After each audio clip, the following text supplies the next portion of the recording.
Moi, je suis dans un milieu un peu bourgeois. Je me disais, bah voilà, je vais rencontrer une fille, on va s'aimer, on va se marier, puis on aura des enfants. Et puis, à 33 ans, un jour, j'ai eu un mot dans ma boîte aux lettres d'une fille qui me disait, je suis enceinte et je sais pas quoi faire. Et donc... Et c'est de toi.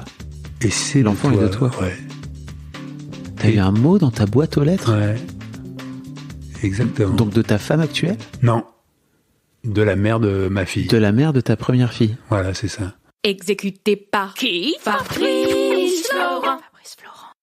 Bonjour, bonsoir, bon après-midi à toutes et à tous et bienvenue dans ce nouvel épisode d'Histoire de Daron, le podcast où chaque lundi, à partir de 6h du matin, je donne la parole à un père pour lui faire causer de son expérience de la paternité. Je suis Fabrice Florent, je produis des super podcasts d'interviews et de discussions, en tout cas moi je les trouve super, et je crée des contenus. Je fais parler des pères de paternité, des mères de maternité, des gens de leur rapport au succès, je prends des mecs entre quatre yeux pour leur parler de masculinité, je fais causer des gens de leur rapport à l'argent et de plein d'autres thèmes que je vous invite à découvrir en allant sur mon site fabflorent.com, fabflorent.com.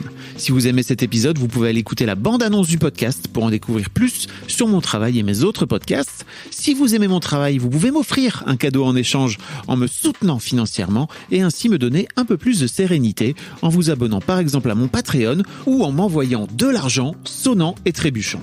Allez dans les notes du podcast ou en allant sur fabflorent.com, fabflorent.com, donc vous y trouverez toutes les infos. Enfin, si vous aimez ce podcast, vous pouvez vous y abonner, mettre un chouette commentaire et 5 étoiles au podcast sur votre application de podcast préférée et surtout, partagez cet épisode et ce podcast autour de vous s'il vous a plu. Je suis sûr que vous connaissez des gens que mon travail pourrait intéresser.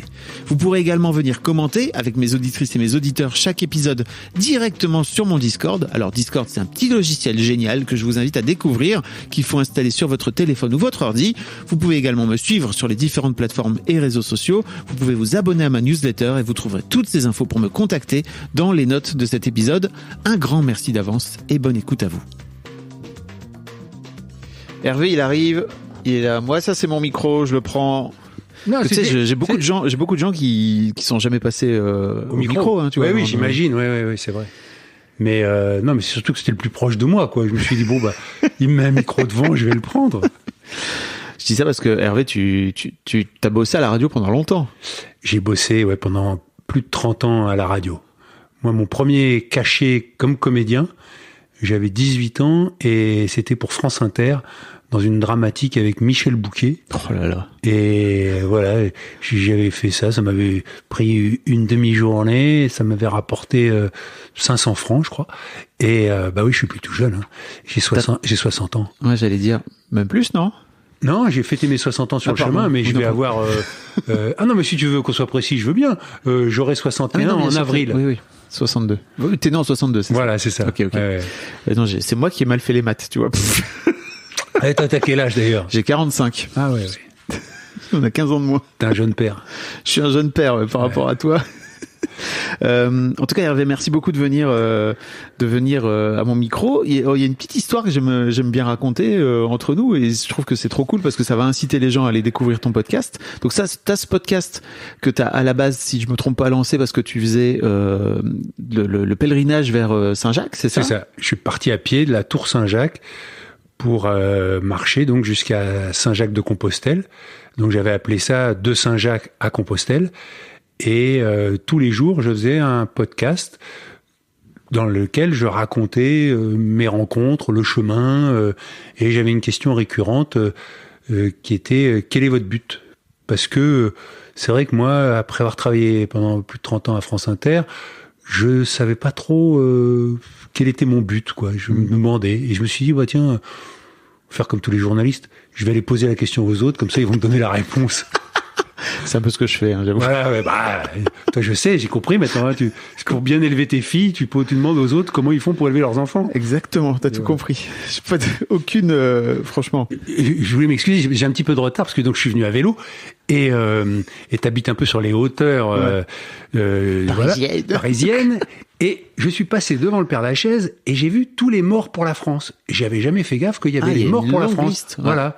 Et moi, le frère de mon grand-père, il est mort pour la France en 1916. Alors je me suis dit, tiens, je vais aller voir son nom. Et Tu l'as trouvé? je l'ai pas trouvé. Mais donc ça m'a pris du temps parce que quand tu trouves pas quelque chose, ça prend plus de temps que quand tu le trouves. Parce que après j'ai compris qu'il y avait les morts en 1914, les morts en 1915, les morts en 1916. Quand j'ai vu qu'il était pas en 1916, je me suis dit bon peut-être qu'ils se sont trompés, ils l'ont mis en 1917 ou c'est moi qui me trompe. Je l'ai pas vu. Après je suis allé 1918. Après il y a mort une année inconnue. Bon, puis après, je me suis dit, je vais avoir trop de retard. Donc, je regarderai ça plus attentivement, mais j'étais quand même surpris de voir qu'il n'était pas répertorié. Mais bon, voilà. Ça, c'est pour la petite histoire sur le frère de mon grand-père. Peut-être il a oublié, quoi, le frère de ton grand-père. Bah ouais. Triste. C'est quand même con de mourir pour la France, et puis après, on t'oublie. Bah, c'est dommage, je trouve. Je suis très d'accord. Et attends, j'étais en train de raconter. Pardon, excuse-moi. Le mec digresse, hein, c'est sa vie de toute façon. Donc on était en train de raconter effectivement t'as fait un podcast, voilà, qui t'a permis de pouvoir te lancer dans l'univers du podcast parce que tu connaissais pas trop ça, c'était tes débuts quoi. Même exactement. si t'as fait beaucoup de radio donc. Non, mais c'est vrai que c'était. En fait, moi, quand je me suis fait virer de la radio, on m'a dit tu devrais faire des podcasts.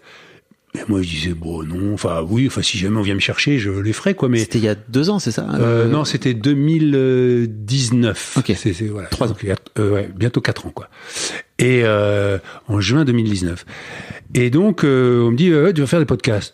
Je disais, non, je sais pas, parce que moi, ce que j'aime dans la radio, si tu veux, c'est à la fois aller rencontrer les gens, écouter leurs histoires, et puis après, aller les partager en direct avec les auditeurs et avoir cette interactivité, quoi.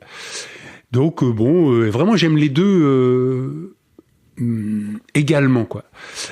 Et ça m'embêtait de me priver d'une partie de mon plaisir, quoi. Donc voilà, j'ai fait d'autres choses, comme je suis comédien, j'ai fait un peu j'ai joué au théâtre et tout ça. Et puis quand même au bout de 2 ans et demi, je me suis dit là je tourne un peu en rond et tiens, si j'allais à Compostelle à pied et si je faisais un podcast.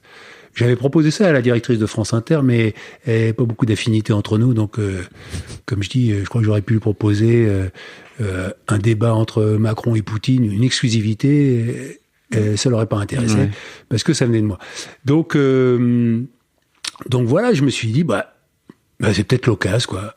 Et j'ai découvert le podcast comme ça, en faisant sur le terrain. Enfin, alors bon, je me suis un peu entraîné avant de partir pour savoir, pour le montage, pour avoir l'ordinateur, pour machin et tout.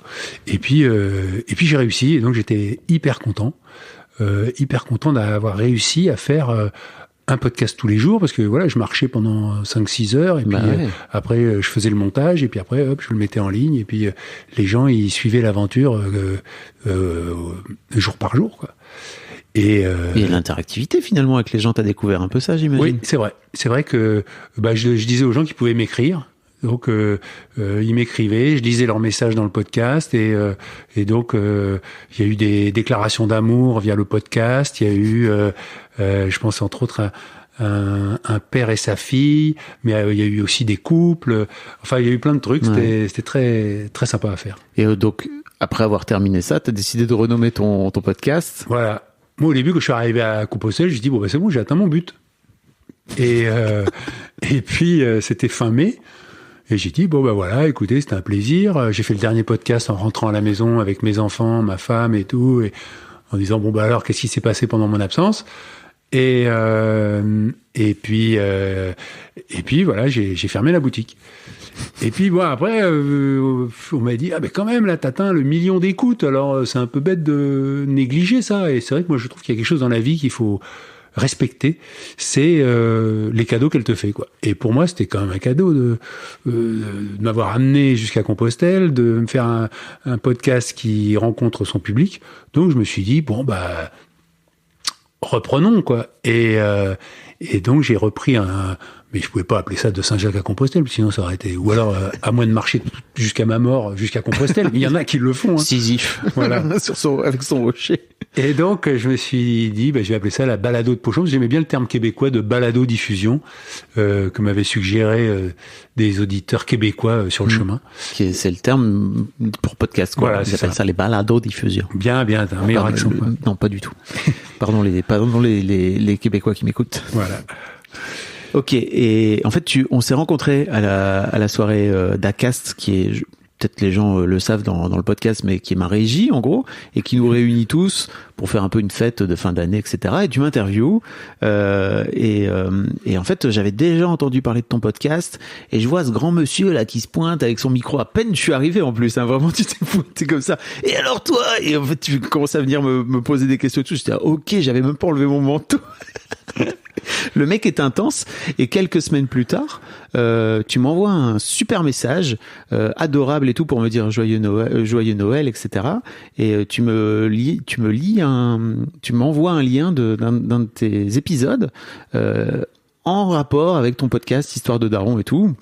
Je vais pas en dire plus, je vais mettre le lien pour que les gens puissent aller écouter, parce que tu m'as scié en fait avec cet épisode, et j'ai mis un mois à te répondre parce que la vie est passée. Et hier j'étais chez Acast et je leur dis putain, mais c'est vrai que Hervé m'a envoyé un super message et tout, je lui ai pas répondu, donc vraiment en sortant je t'ai écrit, et nous voilà sur ton sur mon canapé, sur ton canapé, pour venir parler de paternité, parce que t'as des grands enfants toi.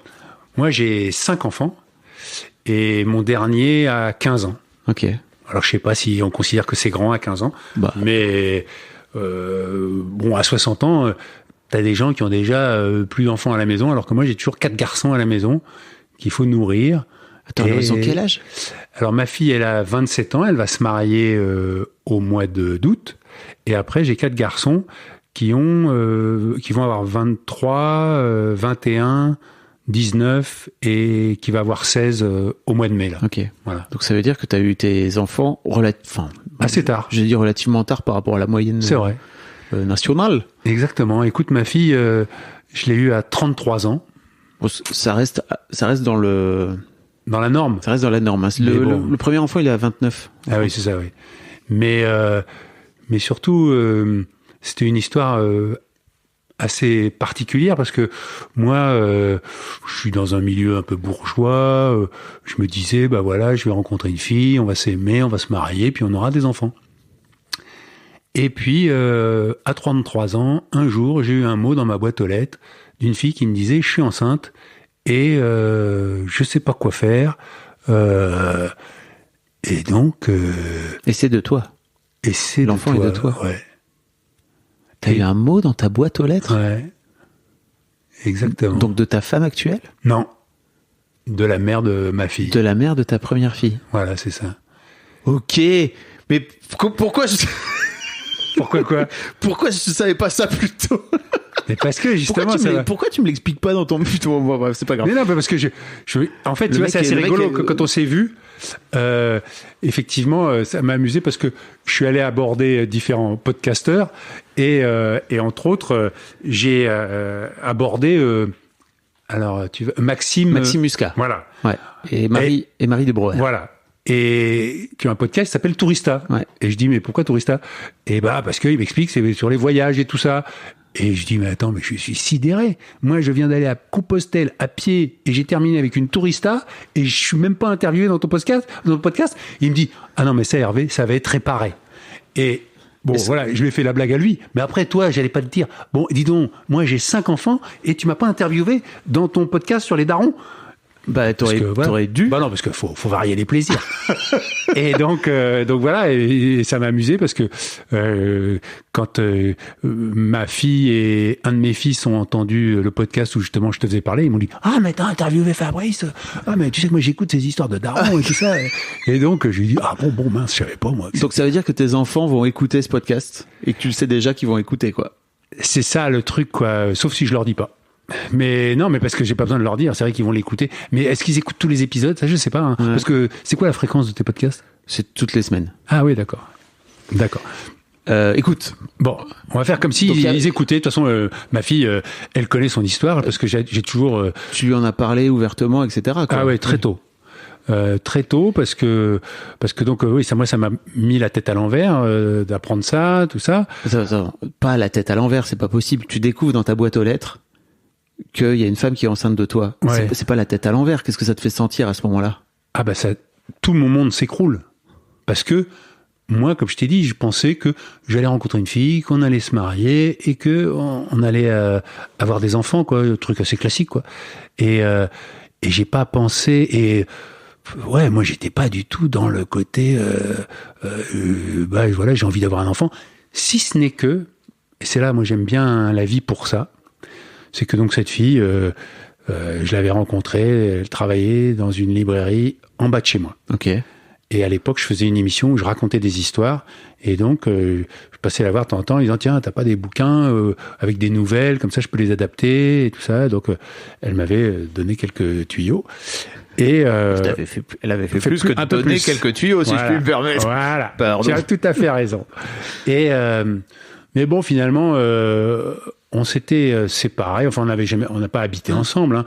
Mais bon, voilà. On voyait de temps en temps. Ouais, et puis voilà, et on décide d'arrêter la relation. Et moi, je pars à la montagne.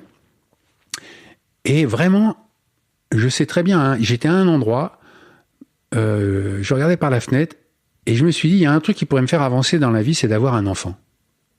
C'est un truc qui pourrait me faire avancer dans la relation avec les femmes, c'est d'avoir un enfant. T'avais du mal jusque-là à nouer des relations avec les femmes? C'est ça. Moi, c'était vraiment mon histoire, c'était suis-moi, je te fuis, et fuis-moi, je te suis, quoi. Donc, j'étais le spécialiste pour les histoires inabouties, quoi.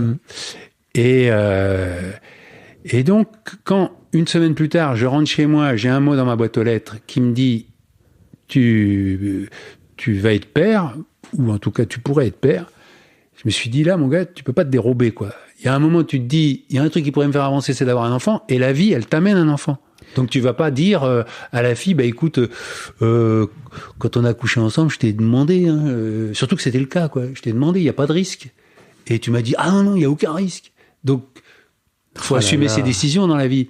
Ouais. Et si on a couché ensemble pour juste le plaisir de coucher ensemble, eh ben, voilà, quoi. Et là là. Côté. Mais ok, ça perturbe tellement. Mais en fait, je comprends. Tu vas te dire, ok, il y a un enfant qui arrive là, mais j'imagine que toi, dans ta tête, t'avais pas non plus un désir de paternité. C'est-à-dire que, tu sais, j'interroge souvent le désir de paternité dans le podcast, et je trouve que c'est hyper intéressant parce que là, pour le coup, t'as un flash devant la montagne et tu te retrouves avec un mot dans ta boîte aux lettres. Enfin, le désir, t'as pas le temps de le construire, ce désir-là, à ce moment-là. Non. Non, moi j'ai un désir de paternité dans l'absolu, parce que je suis issu d'une famille de 5 enfants. Voilà, quoi. Pour moi, le couple n'a d'intérêt que pour avoir des enfants, quoi. Ok. Et bon, voilà, c'était mon point de vue à cette époque-là. Donc voilà, quoi. Et j'ai mis un moment à me remettre à l'endroit et dire à la mère de ma future fille, bah écoute, ok, je vais assumer mon rôle de père. Ok. Et tu fais comment alors? Ça met combien de temps pour assumer? Ouais, pour aller là, pour lui dire, pour retourner la voir. J'ai mis 2 jours et 2 nuits, quoi. Ah ok. Tu vois. Ça va. Non, ça va. Oui, je croyais que t'aurais mis 3 mois, tu vois, ce qui est en plus. Ouais. Mais non, mais c'est qu'en fait, ce qui est assez terrible dans cette situation, c'est que, comme on dit, t'es un peu piégé, quoi. Parce que moi, je sais que j'aurais pas pu vivre en me disant, il y a quelque part un enfant de moi qui grandit, voilà, quoi. Donc il y a un moment où tu te dis, bah, donc assumons la vie, quoi. Et j'en ai déjà parlé avec ma fille, bien évidemment. Et j'étais heureux de pouvoir lui dire que si elle était là, c'est que finalement il y avait un vrai désir qui n'était pas le même désir que d'autres enfants, mais que il y a quelque chose de mon temps et de notre temps qui s'appelle l'avortement. Et que si vraiment il n'y avait pas eu un désir, eh ben on serait passé par quelque chose qui s'appelle l'avortement. Moi qui ne me réjouissais pas beaucoup, parce que c'est vrai que je suis plutôt, si j'ai mal à la tête, enfin j'ai vraiment du mal à prendre un cachet d'aspirine, donc aller faire un avortement, pour moi c'est un truc, c'est compliqué, quoi. Puis comme j'aime bien faire confiance à la vie, je me dis bon bah là. C'est sûrement une opportunité, c'est sûrement quelque chose qui a un rapport avec mon histoire, quoi. Et c'est vrai que le fait de devenir père m'a centré, quoi. Et si tu veux, moi j'ai étant intermittent du spectacle, j'ai assez vite compris que j'avais un problème avec l'engagement, quoi. T'étais comédien, t'as fait plein de choses. Hein. Voilà. Ouais. Et donc, s'engager dans une histoire avec quelqu'un, je voyais bien que j'y arrivais pas, quoi. Et le fait d'avoir ma fille Madeleine et de me rendre compte que finalement, je m'étais engagé à jouer mon rôle de père, à être père avec elle, et que j'arrivais à la nourrir, que j'arrivais à lui changer sa couche, mais ça m'inquiétait pas trop, changer la couche. Mais c'était plus financièrement comment je vais faire, quoi, parce que voilà, de temps en temps, je gagne rien, et donc il faut quand même nourrir un enfant, quoi. Et ben voilà, la vie fait que j'ai nourri mon enfant. Je crois, hein, Madeleine, t'as toujours eu à manger, hein, n'hésite pas à le dire. Elle est pas là pour répondre, mais bon, elle est de l'autre côté du poste. et donc, puisqu'elle m'a dit qu'elle écoutait ton podcast. Donc, voilà.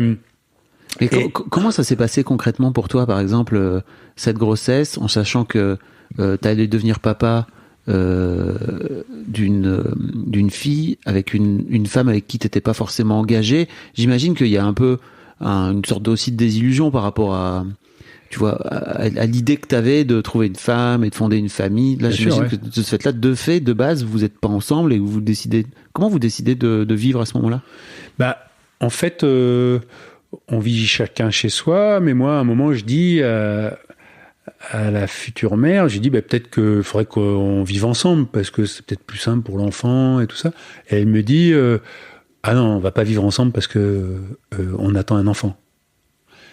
Et donc je me suis dit, ah oui, oui, sûrement elle a raison. Faut peut-être pas tout mélanger. Bon. Et donc on est resté chacun chez soi, et j'ai été très présent.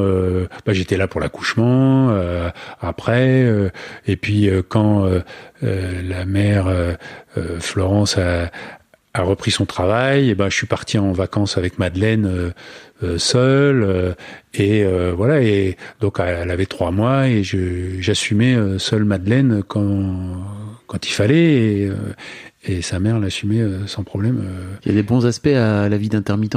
C'est ça que exactement. Tu veux dire aussi, c'est que tu as une forme de liberté aussi c'est une forme de congé paternité que finalement. Ah oui, complètement, parce que comme la mère de Madeleine était libraire, eh bien, elle travaillait tous les week-ends, et donc moi tous les week-ends, je m'occupais de ma fille, quoi.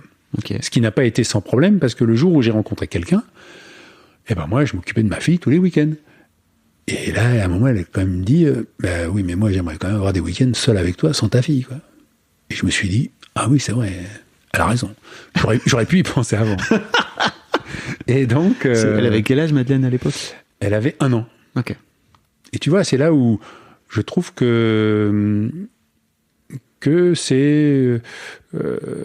ma femme n'aime pas que je dise ça, mais c'est une des plus belles choses qui me soit arrivée, quoi. C'est que grâce à Madeleine, j'ai pu me poser, et le jour où j'ai commencé une histoire avec ma femme actuelle, la mère de mes 4 garçons, je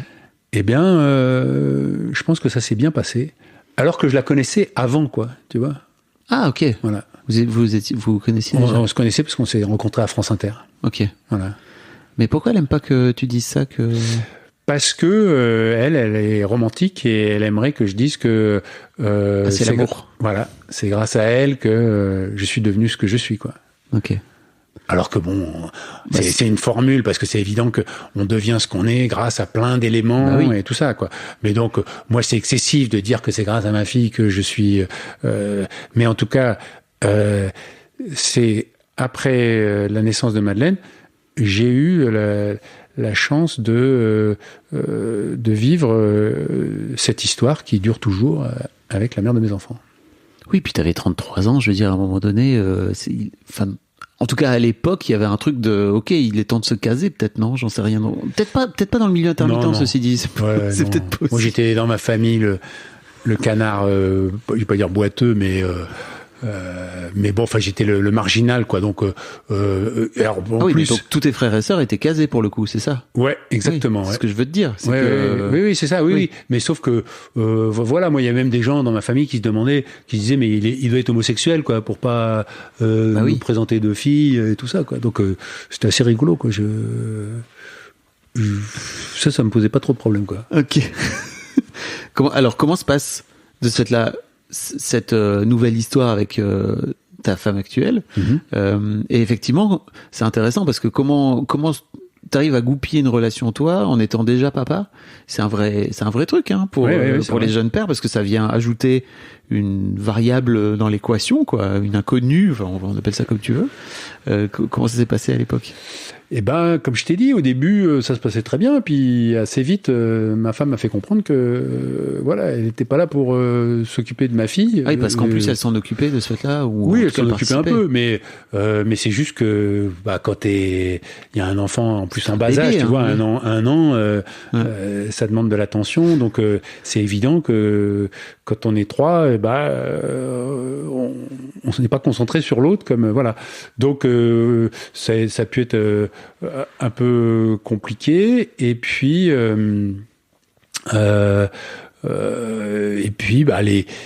les choses se sont installées, et puis je me suis dit voilà, après ma femme est devenue mère, elle a eu donc on a eu notre premier garçon quand Madeleine avait 4 ans, c'est ça, non? Oui, c'est ça. C'est dit 27, 23 tout à l'heure. Ouais. Donc est-ce que tu fais du montage, toi? Très peu. Ah bon. Donc quand Madeleine a eu 4 ans, et voilà, elle a eu un petit frère qui est né en 2000, et donc là, des choses ça rangeait un petit peu, puisque voilà, ma femme qui n'avait pas d'enfant en avait. Mais c'est assez rigolo, mais bon, ça c'est une autre histoire. Mais c'est que voilà, on a fait 4 garçons avec ma femme, et je pense qu'elle avait une relation, elle a une relation compliquée avec sa mère, et je pense que c'est pas le hasard si elle a pas fait de filles, quoi. Et donc la relation avec les filles était assez compliquée. Et avec Madeleine aussi, c'était compliqué? Un peu, ouais. Ok. Ouais. Alors ça m'amusait parce que, si je puis dire, parce que moi on voyait pas mal de familles recomposées, et donc on en voyait beaucoup qui disaient ah ben non, moi avec la fille de mon compagnon, c'est comme ma copine et tout, ah non, ça se passe très bien et tout, ah non, tout va très bien. Et puis quand les années passaient, après on revenait, puis on disait ah non, on se parle plus. Alors je me dis moi ça a jamais été le grand amour, mais c'est pas non plus la haine, c'est bon, voilà, c'est une relation pas évidente. Moi je reconnais que si ma femme avait eu un enfant, je me rends bien compte que on se comporte pas pareil avec les enfants des autres. Bien sûr. Et donc, puis il y a aussi un truc, tu vois, alors sans pour autant aller jusqu'à, en fait, tu n'es plus vierge, tu vois, mais il y a un peu ce truc de, en fait, tu seras jamais la première. Oui. Avec qui t'auras eu un enfant, quoi. Tu vois. Ça. Et peut-être ça peut créer, j'en sais rien, une blessure, je sais pas quoi. Peut-être aussi, c'est de la psychologie de comptoir. Je n'en sais rien. Non, là où t'as raison, c'est que c'est vrai que je pense que ma femme aurait aimé qu'on découvre ça ensemble. Néanmoins, elle était aussi assez rassurée de se dire il a déjà vécu le truc, l'expérience. Donc il a un peu d'expérience, et c'est vrai que ça s'est super bien passé avec nos 4 garçons, et je dois dire que il n'y a jamais eu de tension par rapport à l'éducation, par rapport à et pourtant on est très différents, mais enfin voilà, chacun avait sa place, quoi. Et Madeleine, elle venait vivre dans votre famille une semaine sur 2, c'est ça? Enfin, elle venait le week-end. Le week-end. Ouais. Ok. Oui, parce qu'on n'habitait pas dans la même ville, donc oui. On était en banlieue, hein, mais donc elle allait à l'école, voilà, là-bas. Donc mais c'était pas compliqué pour toi de faire le lien entre tes 4 garçons et après avec ta fille, alors qu'ils vivaient pas beaucoup ensemble finalement? En fait, présenté comme ça, on pourrait dire oui, sauf que la vie, c'est pas comme ça. T'as d'abord un enfant, et puis hop, il y a une relation qui se crée avec ta fille, et puis après t'as un deuxième, et puis hop, et puis un troisième, et puis si tu veux, elle a vécu les naissances comme moi, si je puis dire. Elle voyait arriver un nouveau petit frère. Donc, elle a développé cette relation de grande sœur qui a pu d'ailleurs agacer à un moment les frères en disant ça va, arrête de jouer.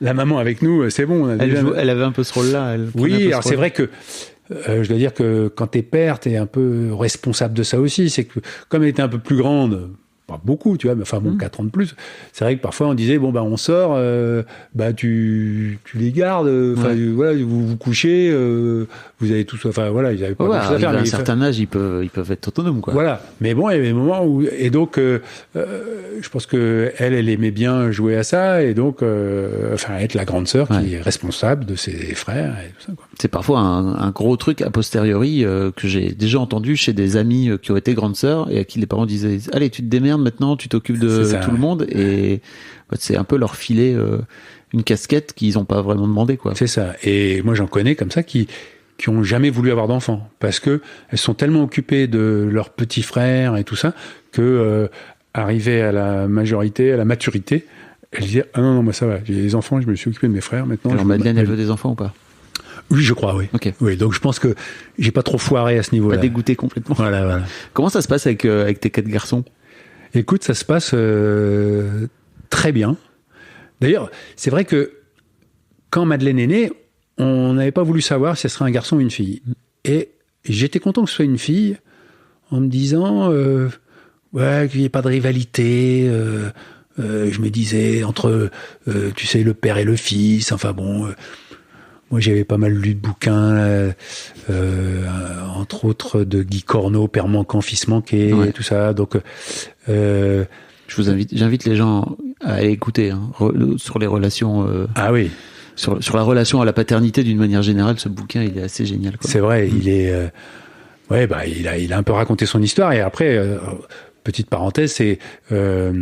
Avec lui que j'ai joué au théâtre avec Guy Corneau, une pièce qui avait écrite qui s'appelait L'amour en tous ses états, qui racontait l'histoire d'un couple qui se rencontre sur Internet, et ça va commencer à déconner, et donc elle va voir le psy, et puis donc le psy intervenait dans la pièce, et puis après il y avait une interactivité dans la salle et tout, et il y a une bonne part d'improvisation, donc c'était vraiment très sympa. Et t'as eu 1000 vies, Hervé, j'ai l'impression. Ah, moi, écoute, aller vivre, j'ai eu l'impression d'en avoir qu'une, hein. Mais bon, c'est quand tu racontes une anecdote, tu dis oh là, oui, il a fait ça, mais bon, non, enfin voilà. Et donc Guy Corneau, voilà, tout ça, la paternité, je voyais un peu les travers. Et alors moi, il faut te dire que je prends des cours de chant. J'ai pris des cours de chant.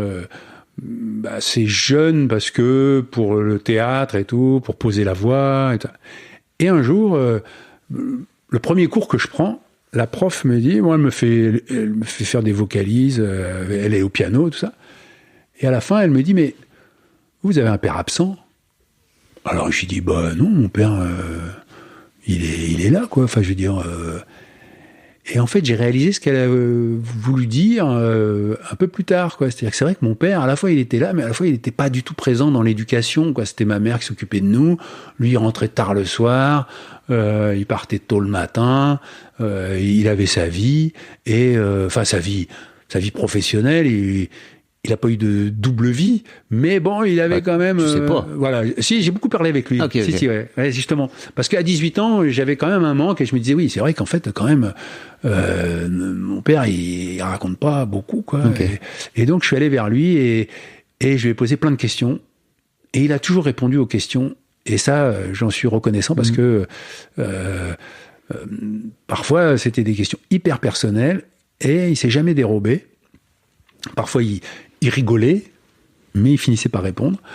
Et c'est vrai que, comme tu fais une émission sur les darons et les daronnes, quand je suis allé voir mes parents pour leur dire, voilà, je vais être père, mon père m'a dit, quand il a compris la situation, il a dit, mais Hervé, t'as raison, faut pas tout mélanger. Si t'es pas amoureux de la mère, c'est pas la peine de te mettre avec la mère, c'est pas parce que voilà. Alors que ma mère, qui était beaucoup plus traditionnelle, catholique, alors que mon père n'était pas du tout catholique, m'a dit je serais heureux si t'avais l'air heureux, mais t'as pas l'air heureux. Alors je dis oui, je suis pas fondamentalement heureux, c'est pas comme ça que j'imaginais la vie, mais bon voilà quoi, je la vis quoi. Et pour ma mère ça a été très compliqué quoi, le fait que son fils engrosse une fille hors mariage, tout ça. Et après elle a un peu essayé, il y en a 2-3 dans ma famille qui se sont dit mais ça serait peut-être, tu pourrais très bien te marier avec elle et tout. Alors moi j'étais comme je te disais un peu paumé et tout. Je me disais mais je sais pas si c'est ça vraiment l'amour et tout ça. Mais bon. Et dur hein. Et je regrette pas quoi. Non, je regrette pas d'avoir suivi mon chemin. Et ça c'est vraiment un truc. Je ne peux que inciter les gens à le faire. Enfin, suivez votre chemin quoi, parce que on peut vous raconter des choses, mais il y a ce que vous ressentez au fond de vous, et puis toujours. Il y a que vous qui pouvez le vivre quoi. Toujours, surtout en ce qui concerne, je crois, la parentalité d'une manière générale, c'est un sujet tellement important dans la vie qu'il faut certes écouter les conseils, mais à la fin décider en son âme et conscience et d'être assez aligné quoi avec le truc. Mais je te demandais comment ça se passe avec tes gars. Et donc mes gars, 4 gars là. Et donc mes gars, t'as une équipe là, t'as une équipe de sport là. Écoute, moi je trouve que ça se passe super bien, mais si tu veux faire une vraie émission sur les darons, il faut que tu interviewes les enfants effectivement, mais non, pas les parents. Mais je veux que tu parles de toi.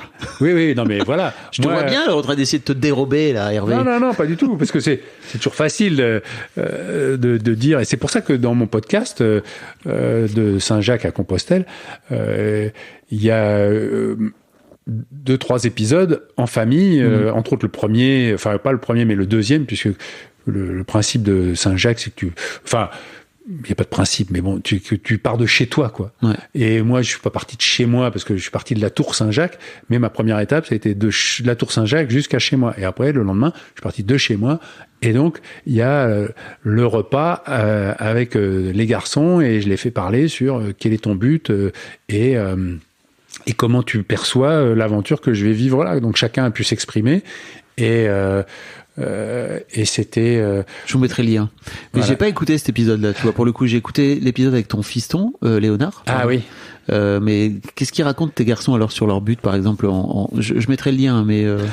Écoute, c'était marrant parce que chacun, bien évidemment, comme ils ont un âge différent, ils ont un but différent et.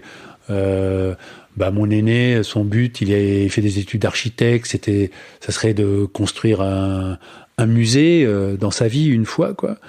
Le deuxième, qui est dans la finance, ça serait son but, c'était de gagner de l'argent.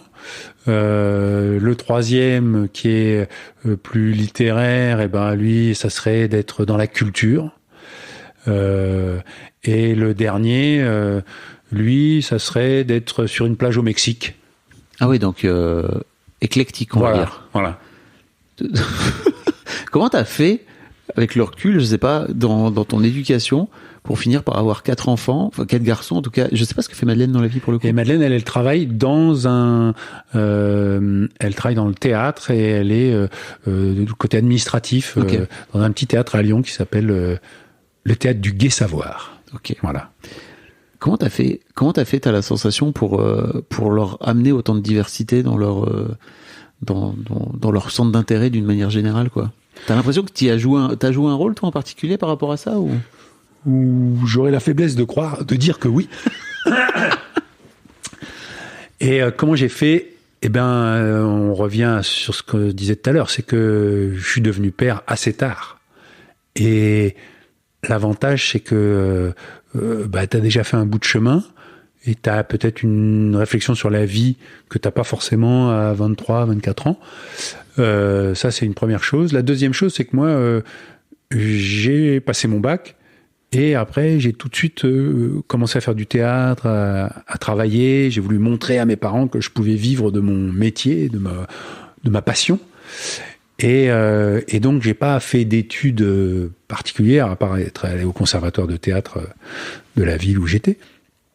Et donc, ça m'a permis de me rendre compte que le plus important dans la vie, c'est d'avoir un désir, une passion, et que après, va t'éclater dans ta passion et fais ce qui te plaît, quoi. Et j'ai voilà, je parle de ma propre expérience et je m'en suis sorti et donc je suis pas là à dire à mes enfants non, faut que tu travailles bien et tout. Même si je leur dis moi, si vous avez des bonnes notes à l'école, je viendrai pas vous embêter, quoi. Mais si vous faites pas le minimum qu'il faut, je vais être un peu plus derrière votre dos, quoi. Et donc voilà, j'ai eu la chance d'avoir des enfants qui ont suivi leur chemin bon an mal an dans les études et qui font plus d'études que moi j'ai pu faire, quoi. Ça c'est sûr. Pour le moment. Ok. J'aimerais bien qu'on parle de cet épisode avec Léonard, qui est donc ton 3e fils, c'est ça ? C'est ça, ouais. Donc pareil, je mettrai le lien si vous voulez aller écouter cet épisode où ton fiston va passer un concours d'éloquence. J'imagine que tu as vu le documentaire à voix haute. Bien sûr. Parce que c'est le même concours en fait. Oui, puisque dans le podcast, tu entends Bertrand Perrier, qui est l'instigateur de à voix haute, quoi. Tout à fait. Et donc tu discutes avec ton fiston parce que c'est un texte.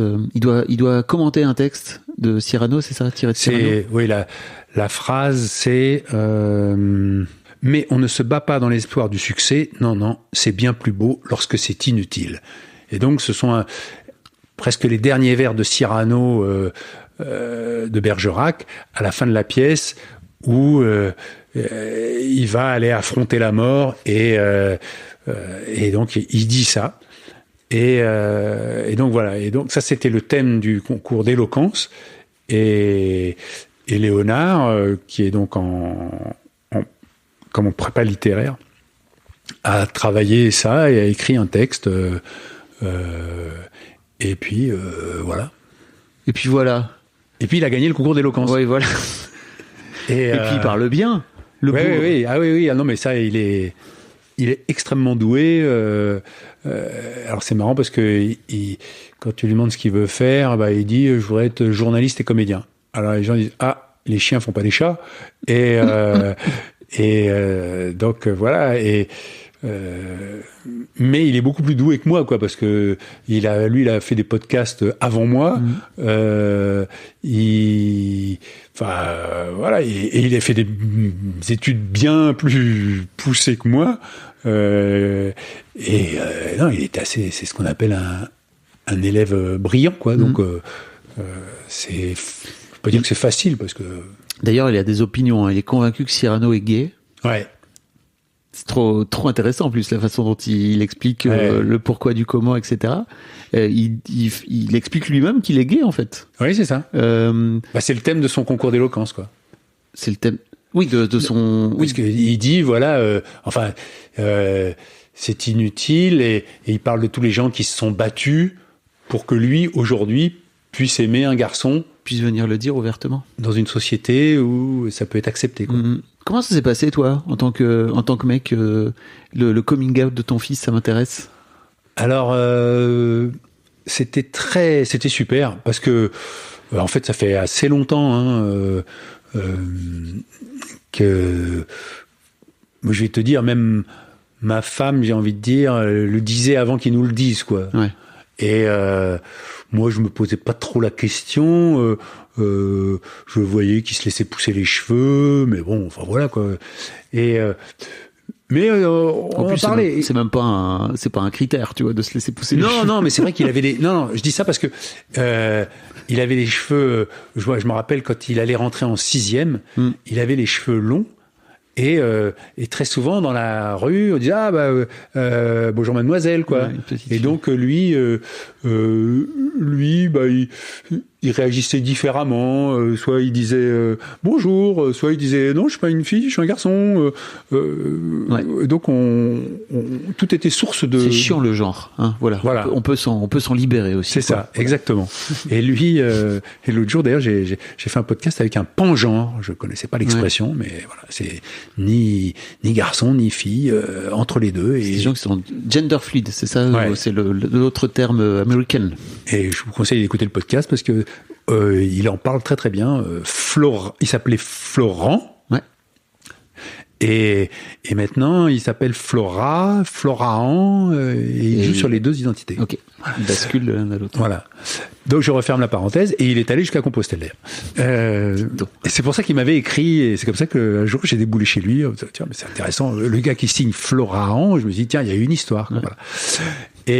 Et donc avec Léonard, un jour il m'a dit, tu sais papa, je crois que je suis bi. Alors je lui dis, dis donc, t'es fort toi pour savoir déjà. Et puis je lui dis, voilà, enfin bon, t'es bi. Mais tu vois, il m'a dit ça, il avait... attends, tu rentres en 6e, je dis pas de bêtises, 11 ans, voilà. Donc je pense qu'il devait avoir 11-12 ans, quoi, tu vois. Et puis après, il m'a dit non, en fait, papa, tu sais, j'aime les garçons. Je dis bon, très bien. Et puis, mais vraiment, hein, ça me, c'est le fait d'avoir sûrement, je vais te dire, 5 enfants, c'est que tu te dis, ce qui est super, c'est la diversité, quoi. Oui. Donc, voilà. Alors, Hervé, c'est génial, mais en fait, t'es quand même un mec de 60 balais, si tu veux. Ouais. Et alors, j'entends bien que tu fais preuve d'une grande curiosité, d'esprit, etc. Mais tu te rends compte que tous les gars de 60 balais sont pas dans le même état d'esprit que toi par rapport à l'homosexualité. Ah bah ça, je te le confirme. Tu vois. Et d'ailleurs, sur le chemin de Saint-Jacques, un jour, il y a un mec qui vient me parler et il savait que j'étais journaliste. Et puis, il commence à me parler et je lui dis, attends, c'est intéressant, je peux t'enregistrer. Il me dit, non, mais ça me fait plaisir de te parler. Et je lui dis, bon, très bien. Et donc, il me dit que lui, son fils lui a annoncé qu'il était homosexuel et que ça avait été difficile, et que ça l'avait bien perturbé, qu'avec sa femme, ça avait compliqué, tout ça. Enfin, ça avait compliqué leur relation. Et que là, son fils venait de lui annoncer qu'il voulait changer de genre. Et il a dit, là, c'est beaucoup. Et donc, il a dit, j'ai besoin de marcher. Et il marchait jusqu'à Compostelle. Et j'en parle d'autant plus librement, c'est que j'en parle dans le podcast, parce que je lui dis quand même, ton histoire est intéressante. Et il me dit, mais tu peux la raconter. Et donc, je lui dis, tu m'autorises à en parler dans le podcast. Et donc, dans l'épisode du lendemain, j'ai dit, et je lui dis, je peux donner ton prénom. Et il m'a dit, oui. Et donc, voilà, quoi. J'ai bien conscience, pour répondre à ta question, que t'as des gens pour qui c'est très difficile. Et t'as des hommes aussi, beaucoup d'hommes, tu vois, qui ont du mal avec l'homosexualité potentielle de leur garçon. Enfin, voilà, c'est ça. Moi, j'ai sincèrement, comme je te l'ai dit au départ, à un moment, on me disait que j'étais homosexuel parce que je ramenais pas de filles à la maison. J'ai été confronté à ça assez jeune et je me suis posé la question. Je sais pas, moi, 15 ans, 16 ans, je me dis, mais peut-être que je préfère... Enfin bon, puis moi, je m'en... Tu te poses toutes les questions et puis voilà, quoi. Donc, en revanche, j'ai dans la famille un oncle que j'aime beaucoup, qui était le frère de ma marraine, et avec qui je désespère pas de faire un podcast d'ailleurs, parce que et lui, un jour, on déjeunait tous les deux, j'aimais bien parler avec lui, et je lui parlais de la relation avec mon père. Et il me dit, mais tu sais, Hervé, c'est pas facile de savoir ce qu'on peut dire à ses enfants ou pas, quoi. Alors je lui dis, ouais, peut-être, mais bon, quand même, maintenant, moi, je suis grand, tu vois, j'ai 20 ans. Il me dit, je vais te donner un exemple. Moi, je suis homosexuel. Est-ce que je le dis à mes enfants ou pas? Et je lui dis, moi, sincèrement, mon père serait homosexuel, je voudrais qu'il me le dise, parce que je sais très bien que le jour où il sera plus là, il y a un moment où je l'apprendrai, et je me dirai, mon père, il n'a pas été capable de me le dire en face et de vivre ça. Donc, moi, je dirais à mes enfants, j'espère avoir le courage de pouvoir le dire à mes enfants si j'avais à vivre ça, quoi. Et donc, voilà. Et donc, alors, je te raconte ça pourquoi? Parce qu'il l'a raconté à ses enfants. Et mon cousin, avec qui j'étais très proche, m'a dit, il était en train de marcher à l'autre bout du monde et son père est venu le rejoindre et en marchant, il lui a dit ça. Ok. Et des histoires quand même. Ah ouais. Et mon cousin m'a dit, et il lui a répondu, papa, c'est ta vie, quoi. Ouais. Pas de problème. pareil, mon cousin, il avait un âge avancé, 25 ans, 26 ans. Et quand il est revenu de son tour du monde, il s'est arrêté chez son père, qui vivait à Paris. Et là, son père vivait avec un homme. Et quand il a vu son père prendre la main ou embrasser et puis aller se coucher, là, il a dit, j'ai compris ce que c'était que d'avoir un père homosexuel, quoi. Donc moi, aujourd'hui, je te dis, moi, j'ai aucun problème avec le fait que mon fils soit homosexuel. Mais peut-être que le jour où il viendra avec son copain à la maison... Tu l'as pas encore vu avec Non. Okay. C'est ce qu'il dit dans le podcast. Hein. Il dit qu'il l'a jamais rencontré et que c'est sa quête, quoi. Et c'est intéressant d'ailleurs parce que cette maturité qu'il avait par rapport à son homosexualité était quelque chose de difficile parce que il voyait ses copains qui avaient une copine. Parce que voilà, quand t'as 17 ans, 16 ans, tu peux avoir une copine. Mais trouver un garçon qui assume son homosexualité et tout ça, c'est pas facile, quoi. Il l'a pas trouvé et donc je l'ai encore jamais vu. On parle, il parle toujours de ses amoureux potentiels, mais bon, voilà. Donc je pourrais peut-être te faire une autre réponse le jour où je verrai mon fils avec son copain et qui dira on va se coucher. Mais bon, t'as l'air d'être plutôt détendu. Je le pense. En tout cas, potentiellement détendu. Voilà. A priori. Oui, détendu. non, mais sincèrement, j'ai pas d'appréhension par rapport à ça. Oui. Mais voilà,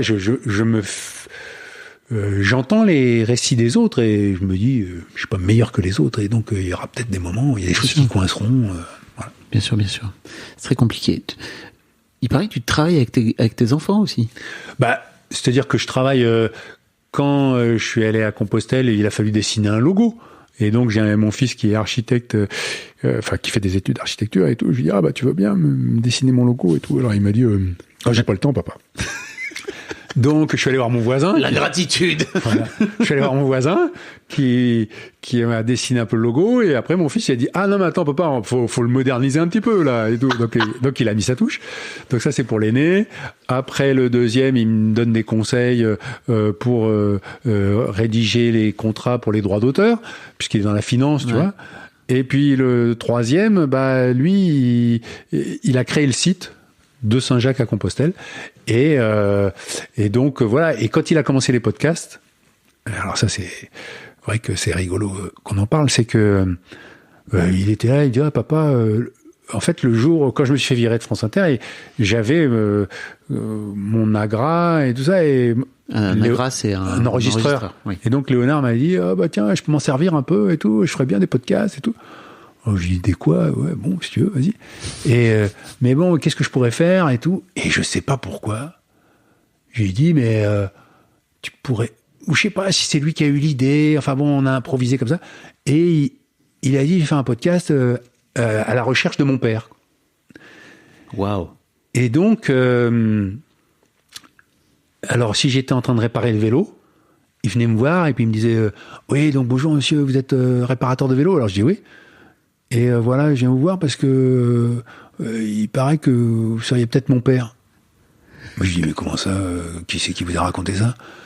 Parce que vous n'avez pas donné votre sperme. Alors, je dis, oui, mais enfin, ça c'est confidentiel quand même. Il me dit, oui, mais bon, moi, je ne peux pas vous dire tout, mais j'ai réussi à savoir que vous aviez donné votre... Et vous êtes dans les pères potentiels, et donc je dis, mais vous avez envie qu'il soit comment votre père, vous? J'aimerais bien qu'il soit comme ça ou comme ça. Ah ouais, mais moi je suis pas sûr de pouvoir être votre père parce que vraiment j'ai pas ces qualités-là, quoi. Et j'étais au volant de la voiture. Bonjour monsieur, excusez-moi, vous êtes chauffeur, mais est-ce que et donc à chaque fois dans une situation, il y avait un dialogue qui s'installait entre lui et toi. Entre lui et moi, et on improvisait et après il faisait le montage et c'était très rigolo. T'imagines bien que de jouer un père potentiel avec son fils, ça t'ouvre des portes vers l'improvisation et c'est assez sympa, quoi. J'imagine. D'ailleurs, vous faites un peu ça dans le fameux épisode dont je parle. Oui. Il le dit à un moment, il dit non papa, je prépare mon concours d'éloquence. J'ai dit oui, d'accord, mais l'auditeur ne le sait pas, donc ce serait bien que tu le dises. Est-ce qu'il y a un sujet sur lequel je t'ai pas amené, sur la paternité dont tu aurais aimé parler? Moi, il y a un truc dont je voudrais te parler. Ah, vas-y. Le petit dernier, à 45 ans. Ouais. Waouh! C'est-à-dire que là, moi, je vois exactement. Ah oui. J'ai des filles qui ont 16 et 14, donc ils sont. Il y a pas mal d'écart. Je me dis, mais qu'est-ce qui t'incite à faire le petit dernier à 45 ans? Eh ben ouais, mais sauf que moi, tu vois, c'était pas le petit dernier à 45 ans. C'est que Oui. j'ai fait ma fille à 33, mon fils, donc j'avais 36, et puis 38, et puis 40, et puis 42, et puis 45, quoi. Waouh! Oui, c'est clair. Quand tu le présentes comme ça, c'est plus clair. 36, 38, 40, 42. Non, j'en ai rajouté un. Non, t'en as rajouté un, mais c'est 36, ça c'est sûr. Et puis non, c'est 38. Pardon, voilà, c'est ça, c'est 38 parce que enfin en fonction des années, il y a 4 ans, oui. voilà, 38, 40, 42, 45. Et en fait, c'est assez rigolo parce que je comprends que ce soit difficile pour toi, entre guillemets, à imaginer, parce que moi, je me suis pas du tout posé la question. Si tu veux, à partir de 1999, donc non, je veux dire, à partir de 2000 jusqu'à 2008, 9, j'avais les mains dans les couches, quoi. Et en fait, j'aurais pu continuer comme ça si la nature avait permis. On aurait pu continuer parce que je pense que ma femme avait envie d'avoir une fille quand même. Donc peut-être elle aurait essayé. Tu te dis toujours, puis à un moment la nature elle te dit non. Maintenant, faut passer à autre chose. Et donc pour moi c'était pas un petit dernier, c'était juste le 4e garçon. Et alors pour te dire, c'est drôle parce que je réécoutais le truc récemment, c'est que j'ai fait un reportage le jour de la naissance de mon dernier, et je le mettrai dans le podcast un jour, où t'entends son premier cri, et je lui ai fait entendre ça l'autre jour, je lui ai dit tiens écoute ça c'est toi et tout, et c'est quand même extraordinaire. C'est extraordinaire. Moi j'en ai encore les larmes aux yeux si tu veux, et quand je l'ai fait c'était magique quoi, et c'est presque plus magique aujourd'hui parce que tu te replonges dans cet instant-là grâce à des sons que tu peux pas inventer. Oui. Et puis... Qui reste intact, surtout le souvenir. Voilà. Les souvenirs se diluent pas, quoi. Et en fait, par rapport à ta question aussi du petit dernier, c'est que t'as pas l'impression ou plutôt t'as l'impression de pas vieillir, puisque tu fais toujours la même chose, quoi. Tu changes les couches de ton gamin, tu te réveilles la nuit pour aller le prendre pour le donner à sa mère pour qu'elle lui donne le sein, et de refaire les mêmes choses fait que je me rappelle très bien, je me disais mais déjà, on se voit rarement vieillir. En fait, tu te vois vieillir dans le regard des autres. Ou moi, aujourd'hui, effectivement, je vois ou de tes enfants, ma fille qui a 27 ans, je me dis, ah oui, non, mais là, je suis plus un jeune père, quoi. Et mais elle va se marier, c'est ça? Voilà. Donc petit coup sur la calebasse. Non, pas qu'elle se marie. Je pense que le jour où elle sera mère, pour moi, ça sera un vrai changement, parce que le fait qu'elle se marie, bah finalement, c'est, je connaissais son futur et qui est très sympa. Donc voilà, je trouve que. Non, c'est le jour où tu deviendras grand-père. Voilà, c'est ça. Là, tu changes de statut, quoi. Mais donc voilà, le fait d'avoir fait des enfants comme ça aussi rapprochés fait que tu vieillis pas, quoi. Est-ce qu'il y a un sujet sur lequel je t'ai pas amené, alors, sur la paternité?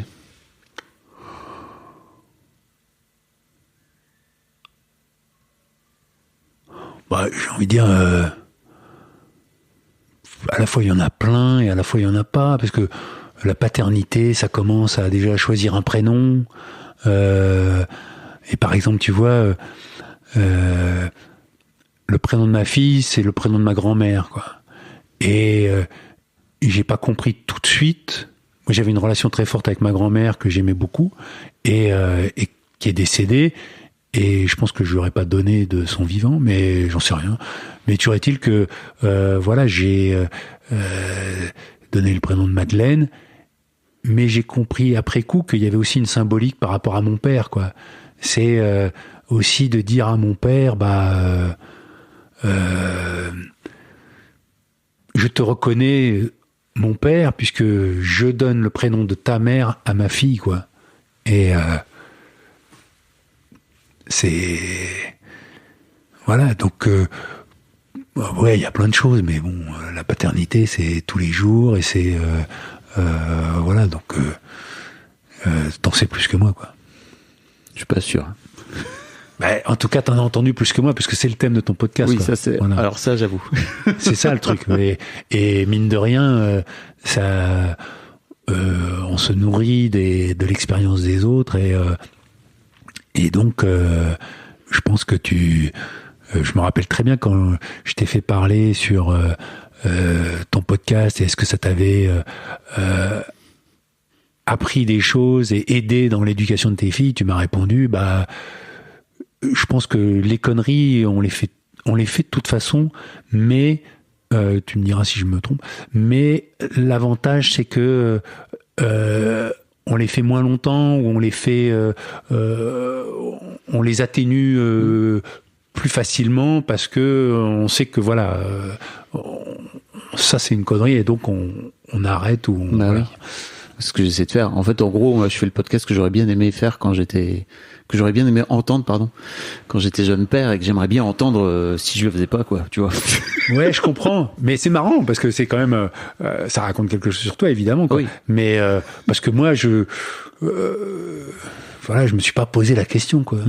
Et, mais pourquoi t'as hésité à être père? Non. Non. Donc, c'est plus compliqué que ça, mais en gros, j'ai pas hésité à être père. C'est juste que je crois que pendant très longtemps, je voulais pas d'enfant. Ah oui. Et en fait, à un moment donné, j'ai switché. Et au fait, je me rends compte aujourd'hui à quel point cette relation que j'ai avec mes filles, elle est particulière aussi, et que, en gros, mon père m'avait pas tout expliqué. Tu vois, j'avais un ami qui avait ton âge, qui avait 15 ans de plus que moi.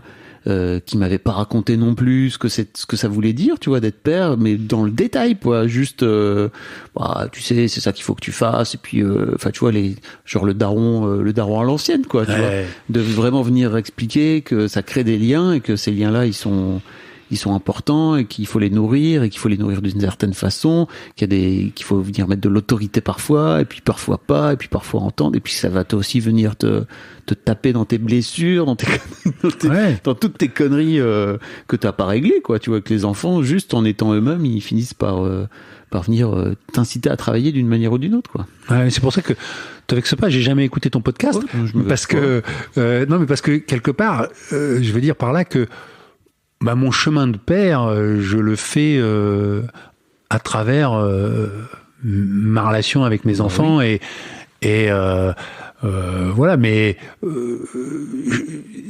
comment dire, si mon intention c'était quand même d'écouter ton podcast avant de venir, mais il se trouve que comme on s'est décidé comme ça au dernier moment, voilà, et ben j'ai pas eu la chance d'apprendre des choses, mais je suis convaincu qu'on apprend plein de choses en écoutant les histoires des autres.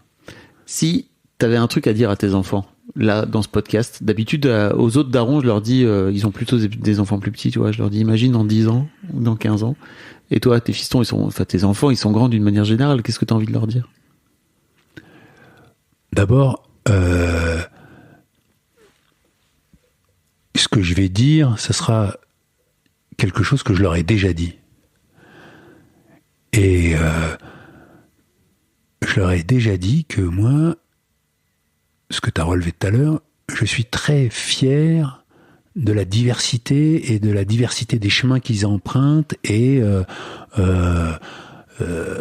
je suis admiratif de les voir avancer, même si je vois bien que c'est pas facile, que moi aussi j'ai vécu des choses, enfin pas facile forcément, mais que voilà, c'est pas parce que tout est chacun a son chemin original que c'est évident. Par exemple, je pense à mon aîné des garçons qui s'appelle Nathan, et qui donc fait des études d'architecture. Quand il était en terminale, il m'a dit un jour, ouais, je vais faire une école de design. Alors je dis bon, très bien, il passe l'examen, enfin le concours, et puis il est pas pris. Et je dis bon, et puis moi j'étais quand même surpris qu'il veuille faire du design, même s'il aimait bien dessiner, mais je trouvais qu'il avait un niveau qui aurait pu lui permettre d'être ingénieur, quoi, tu vois, donc qui est encore une fois pas moins bien que d'être dans le design, mais je répétais un schéma que j'avais entendu chez moi. Tu vois, moi, mon père il était polytechnicien, mon frère il était polytechnicien, et donc voilà. Toi, t'as fait intermittent. Voilà, j'ai fait intermittent. Donc tu te dis toujours bon tu pourrais faire du dessin, mais si tu veux faire des études d'ingénieur, toi tu as le niveau, peut-être tu peux faire du dessin. Et après il a voulu faire architecte. Et alors quand moi je disais à des gens il veut faire architecte, les gens me disaient ah ouais mais architecte, faut être architecte ingénieur aujourd'hui parce que les gens ils ont besoin de savoir quand tu construis une maison si et donc je disais il faut. Et il s'énervait, il me dit mais papa, il y en a marre. Moi je te dis que j'ai envie d'être architecte, je te dis pas que j'ai envie d'être ingénieur. Donc écoute quand je te parle quoi. Et je dis mais non mais bien sûr, mais je trouve que c'est bien cette confrontation d'idées et que moi je te dis ce que j'entends et puis toi tu me dis ce que t'as au fond de toi quoi. Et moi quand j'ai dit à mes parents que je voulais faire du théâtre, je me rappellerai toujours. Mon père, c'est surtout mon père. Il me dit mais qu'est-ce que tu vas faire après le bac? Alors je dis je vais faire du théâtre. Il me dit mais pourquoi tu veux faire du théâtre? Je dis parce que j'aime ça quoi. Et il me dit mais tu crois que j'aime ce que je fais moi? Et donc là j'ai dit moi en tout cas je vais essayer de faire quelque chose que j'aime. Et donc voilà mes enfants je suis fier d'être leur père et j'espère qu'ils continueront leur chemin en gardant toujours la lumière et l'envie d'avancer et de se réaliser, de faire des découvertes, d'aller vers les autres et d'être heureux, quoi. Merci Hervé. C'était super. Je t'en prie, mais moi je suis un peu gêné parce que j'ai beaucoup parlé de moi et d'habitude je parle pas beaucoup de moi. Quoi. Oui, c'est pour ça que je t'ai fait venir là. Il est bizarre ton canapé quand même. Un grand merci à vous d'avoir écouté jusqu'au bout. Pensez à rejoindre le serveur Discord pour venir commenter avec le reste de ma commu. Je vous trouverai tous les liens dans les notes de cet épisode. Et si mon travail vous plaît, je vous rappelle que vous pouvez m'offrir en échange un peu de sérénité en vous abonnant à mon Patreon ou en m'envoyant de l'argent en vous munissant de votre CB. Vous trouverez tous les liens dans les notes de cet épisode également. Bonne fin de journée et j'espère à très bientôt pour un nouvel épisode de podcast.